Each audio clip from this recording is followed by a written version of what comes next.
خواتي وخواتاتي مساء عليكم، صحة فطوركم واهلا وسهلا، مرحبا بكم يا جماعة الخير. J'espère que راكم تجوزوا فيها سهرة شابة، سهرة رمضانية, que vous profitez de vos retrouvailles familiales, de la chaleur humaine que procurent les soirées du Ramadan et que vous profitez bien de la spiritualité et la béatitude que devrait procurer ce mois, même si c'est très difficile d'en profiter au regard des problèmes politiques, économiques et financiers qui frappent notre pays, notre chère Algérie. En tout cas, Jma'a, nous sommes de tout cœur avec vous. Et je pense que vous avez plus besoin, c'est nous qui avons plus besoin de votre soutien que vous de notre soutien, parce que franchement, à Ramadan en exil, c'est pas évident.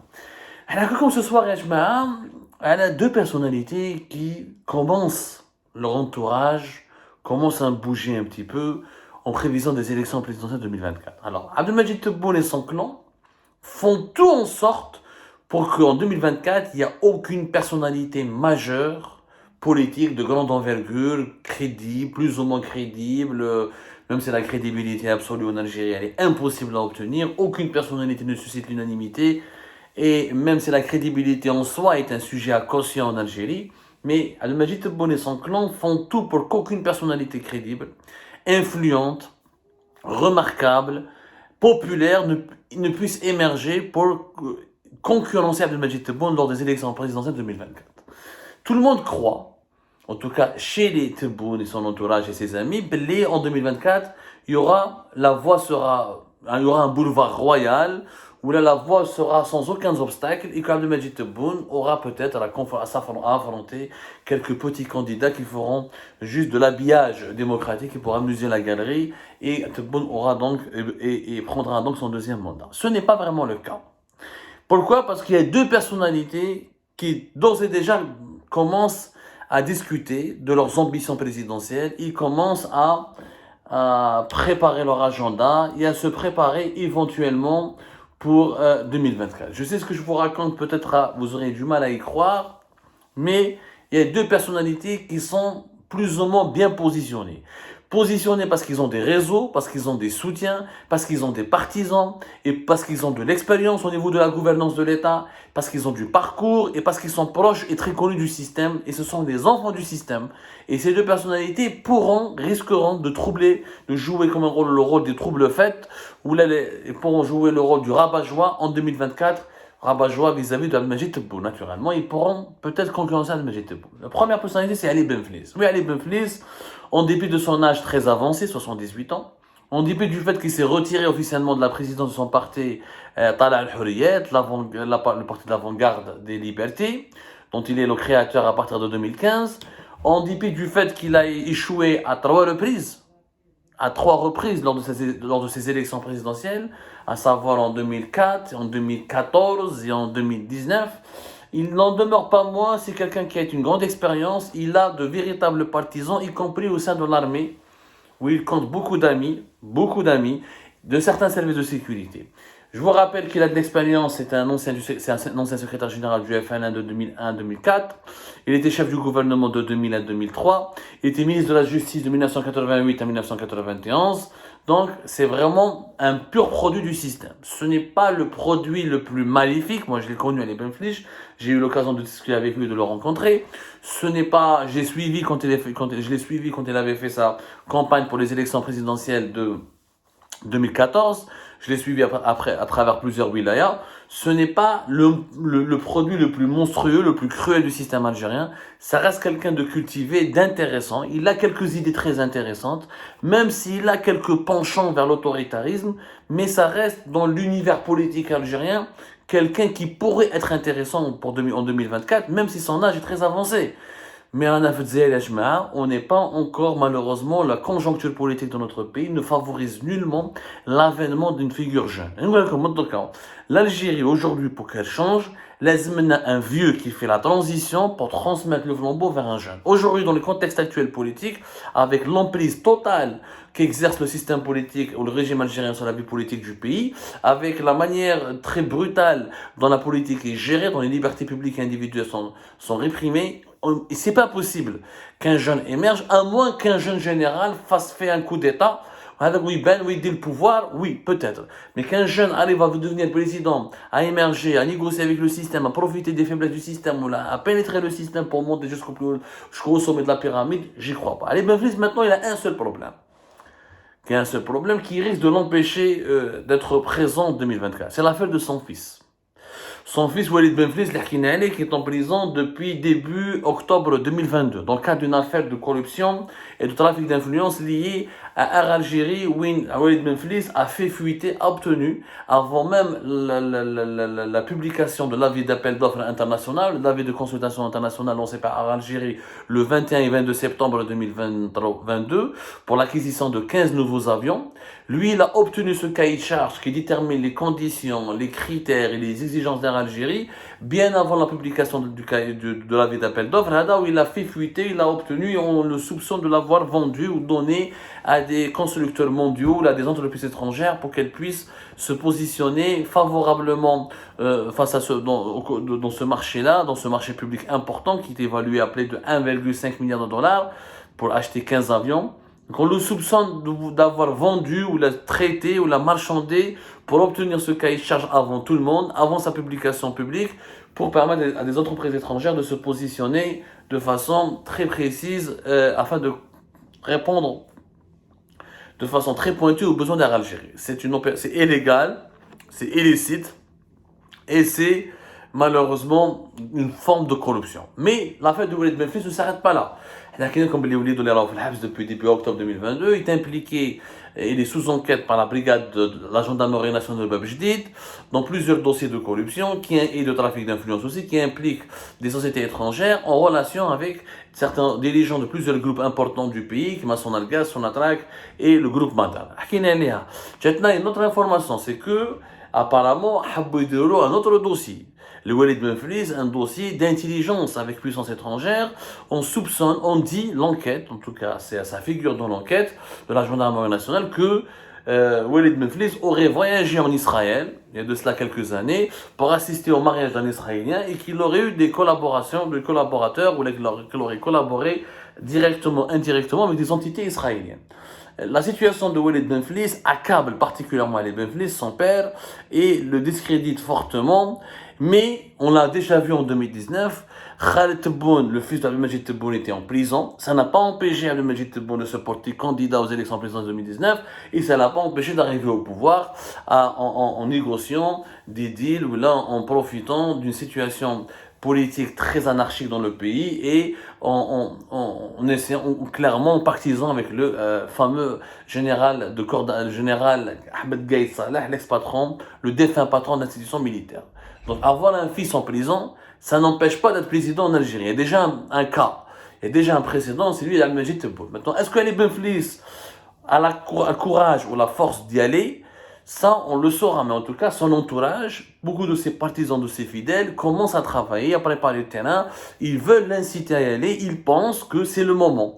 Vu le bilan médiatique d'Al-Majid Tebboune, vu que Tebboune ne suscite pas l'unanimité au sein de l'institution militaire, vu qu'il croit que Tebboune n'est pas populaire auprès de la population, que Tebboune aura du mal à fédérer, il n'a pas de parti politique derrière lui, il n'a pas beaucoup de partisans qui ont un enracinement populaire, il pense que Ali Benflis a une forte chance avec sa verve, avec son verbe, avec sa maîtrise, avec sa sagesse. Ali Benflis pourrait jouer la carte de la sagesse, de la modération, de celui qui veut pas devenir dictateur, de celui qui pourra restaurer un certain seuil de liberté publique et individuelle, de celui qui a l'expérience de l'exercice du pouvoir et qui pourra, pas comme Tebboune, gérer avec beaucoup moins d'éclat, avec beaucoup moins d'extravagance et avec beaucoup plus d'unité et de cohérence. C'est possible.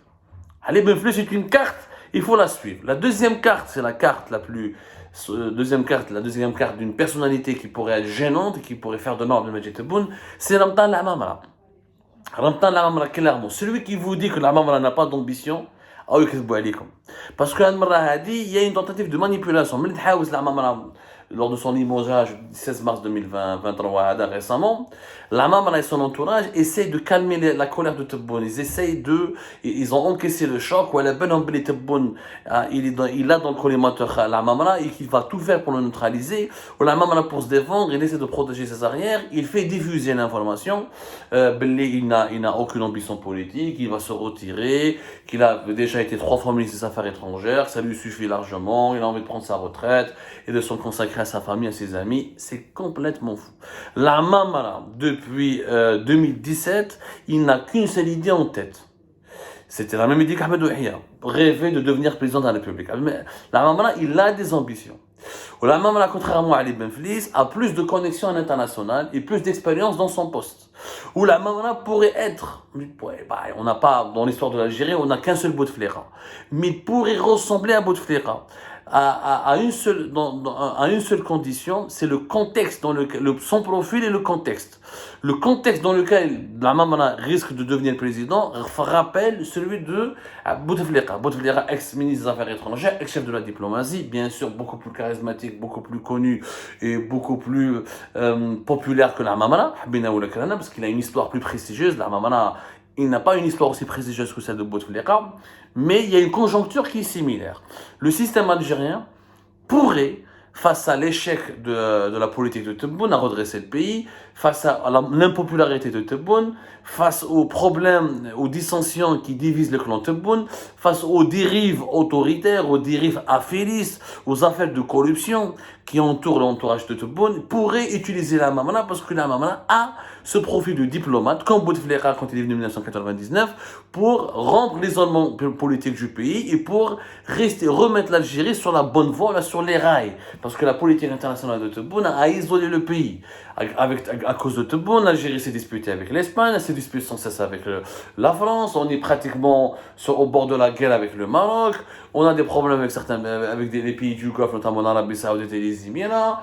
La Chine se désintéresse un peu de l'Algérie et elle a levé le pied de l'Algérie. Les États-Unis d'Amérique, on a des relations énormément de méfiance.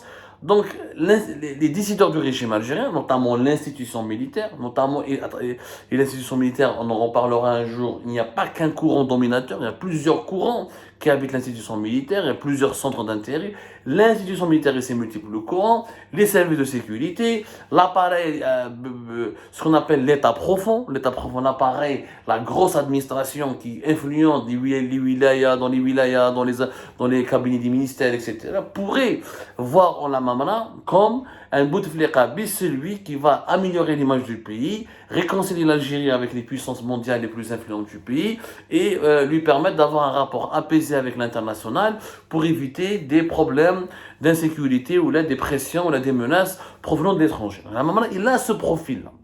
Il pourrait être le Bouteflika de 99 et le Mamara de 2024, c'est possible.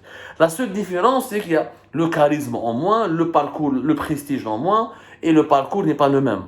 Est-ce que la Mamara va y aller? La Mamara, il a envie d'y aller. Maintenant, il ne va pas se le déclarer maintenant, il va attendre 2024, il va surtout attendre de feu vert des militaires. S'il voit qu'il y a beaucoup de militaires qui sont prêts à le protéger et à le soutenir, il va y aller. Maintenant, est-ce que Tebboune vont lui créer beaucoup de problèmes pour qu'il ne puisse pas aller jusqu'à se porter candidat aux élections présidentielles? C'est possible. Sauf qu'on remarque que depuis la mort de Gaïd Salah, il n'y a plus de personnalité politique majeure qui a été emprisonnée, ou il a harcelé, ou il a, comment dirais-je, ciblé par l'arbitraire par la machine de l'arbitraire sécuritaire ou la judiciaire. Je m'explique. Kemal Gaïd Salah, Général Toufik a été libéré, Mahnat Jebbar a été libéré, beaucoup de figures emblématiques du régime algérien ont été libérées. Mais à part Nourdine Bedoui et quelques petits ministres de l'époque de Bouteflika, aucune personnalité majeure n'a été emprisonnée ou l'a touchée. Khaled Messaïr a été réhabilité, donc Tebboune, s'il veut faire taire la Mamara, il est conscient que Tebboune ne pourrait pas le mettre en prison. Genre, on ne peut pas imaginer que Tebboune va inculper la Mamara, ou la créer une affaire judiciaire contre la Mamara, ou la faire intimider la Mamara à travers un harcèlement judiciaire, ou des accusations via la justice, ou un harcèlement sécuritaire. Tebboune ne peut pas utiliser ce moyen-là parce qu'il y a un pacte Depuis 2020, il y a un pacte avec l'ensemble des têtes pensantes du régime algérien, que ce soit les anciens des années 80, le DRS des années 90, l'actuel état-major de l'AMP, les généraux à la retraite, ou là, les services de sécurité, ou là, même l'entourage d'Abdelmajid Tebboune. Il y a un pacte, on ne touche plus à des personnalités emblématiques. On emprisonne des petites mains de l'époque de Bouteflika, mais les personnalités majeures du régime, on les touche plus. Donc, il n'y a pas d'indice, il n'y a pas d'indice, il n'y a pas d'indice qui démontrerait que l'Armamana pourrait faire les frais d'une campagne judiciaire ou la sécuritaire ou d'intimidation judiciaire et sécuritaire. Donc, il pourrait être le candidat en 2024. Et c'est possible. L'Armamana et la Benflis, c'est les deux seules cartes qui, pour le moment, peuvent être utilisées pour bloquer le deuxième mandat de Tebboune. Il n'y a aucune autre carte. Il y a une hypothétique troisième carte, le retour du Hirak. Ça, c'est hypothétique, personne ne sait, personne ne peut le prévoir, personne ne peut être sûr. Est-ce que le Hirak est de retour? Est-ce qu'il va être de retour? Le peuple, est-ce qu'il va se révolter? C'est des hypothèses qui ne relèvent pas de la science politique, ça relève de la science-fiction. Le peuple aura toujours le dernier mot, mais lui, il décidera quand il décidera et personne ne peut le prophétiser. Oui, il y a des crises sociales et économiques et financières, mais ça ne signifie pas pour autant que la rue va se révolter. Il y a, sur le plan purement politique, les deux seules personnalités qui peuvent déranger Abdelmajid Tebboune aujourd'hui, c'est les Benflis ou Lamtalama. Et les deux seules personnalités dont l'entourage essaie de créer une dynamique, ou la cherche des alliances, à tisser des alliances, ou la cherche ou la opère des manœuvres pour se placer d'ores et déjà sur l'échiquier les élections présidentielles 2024, c'est les entourages de Ali Benflis et les amis de Lamtalama. Le suspense est à son comble. On verra si ces deux hommes-là auront le courage et pourront relever le défi pour affronter Abdelmajid Tebboune en 2024.